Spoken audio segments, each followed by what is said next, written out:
What are the Browns doing, do you think? You know, Ian Rappaport said that they were trying to trade up.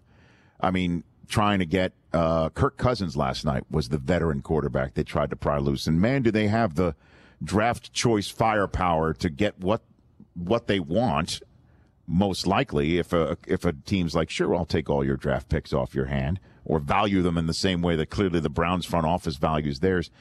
Tonight, do we hear the Browns go for a quarterback? Tomorrow? What do you think here? I think you'll see them draft one. The name that we haven't really talked about, too, is A.J. McCarron, who's played for Hugh Jackson. I know it's in the division. The Bengals never trade, and surely they wouldn't trade a quarterback in the division.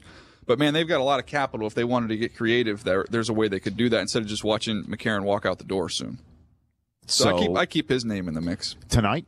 Tomorrow? Yeah, it could potentially be. Yeah, and again, with all the picks they have in next year's draft, I don't know how much they'd have to even part with for the rest of this weekend. Or do they just, we were talking about it on the air last night. Who's available at the quarterback spot in next year's draft? Oh, it's good. I would advise, if you're a Bears fan, I wouldn't advise watching the SC UCLA game next year. You might have a little buyer's remorse. And who else? You've got a kid up at Wyoming who can come out, who's big and strong and is a great athlete. And I'll tell you, there's one at Oklahoma State who's a really good player. We're talking about prototypical size. We're talking about guys that are 6'4", these 230-pound guys that can move around. I mean, I just think that it's a much better group. Luke Falk from Washington State is a really good player who's going to be a senior next year. I just think right now, with the preliminary work that I've done, I think it looks like a much better class next year. I know you like Peterman, right? That's the kid in the next day or two year that may be that mid-round gem of a quarterback who blossoms into somebody that we didn't see coming. Is that what you're saying? I think the two guys that are kind of in that discussion are Peterman, and you also look at Josh Dobbs from Tennessee. Those are the two names that people are identifying as that third, fourth round.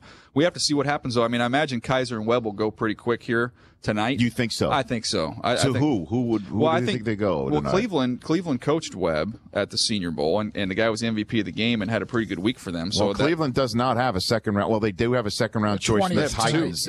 Yeah. Don't they still have two left? Well, they gave up the one to start the night. The Packers have the first one tonight, and Cleveland has a pick from the Titans sitting there at 52 overall. Yeah.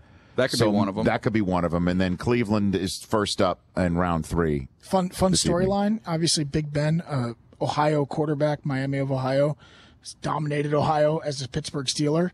A Pitt quarterback, Peterman, going to the Browns and maybe dominating that division for the next 10 years. How fun of a storyline would that be? I like Peterman. I don't know if I'm going to throw the Big Ben label and dominating. I think I'm going to shy from those comparisons. Law's just doing anything he can to get a storyline going.